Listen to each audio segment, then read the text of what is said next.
Cooler weather has more Albertans thinking about a hot vacation, but some are also paying close attention as bargaining continues between WestJet and its flight attendants. Air Canada flight attendants went on strike this summer after negotiations crumbled, resulting in major headaches and costs still impacting some travelers. Alicia Fieldberg reports. Lone WestJet? Now you're part of the Ultra Extra Basic Club. It looks like a WestJet advertisement, but this video pokes fun at the airline's new non-reclining seats and takes aim at working conditions for flight attendants. With its contract set to expire December 31st, the flight attendants union wants the public to know what's at stake. This message is about respect. It's about fair pay. Flight attendants want to be paid for their work and their time. Right now, they're only compensated for time the plane is in the air, often doing hours of unpaid work each day. Flight attendants at WestJet are still working about 35 hours every month unpaid.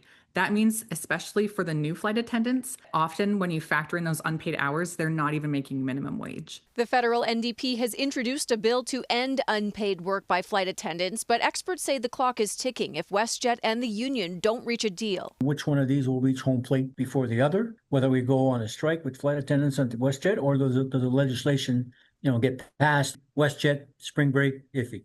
The same issue sparked an Air Canada flight attendant strike in August, halting flights for 3.5 days until the federal government ordered them back to work, with arbitrators still working out the contract. Airlines are supposed to compensate those impacted travelers, but months later, some are still waiting. Air Canada has not been fulfilling its obligations to passengers, and it is trying to just make it very difficult for passengers to recover.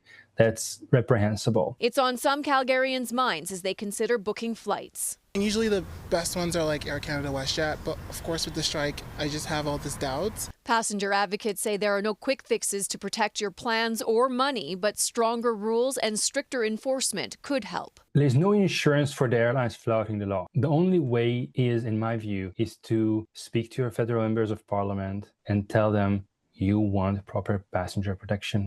Alicia Fieldberg, CTV News, Calgary. In a statement, WestJet tells CTV News that it's disheartening to see the CUPE campaign. It says WestJet cabin personnel work under terms negotiated in bargaining, and it wants a meaningful new collective agreement.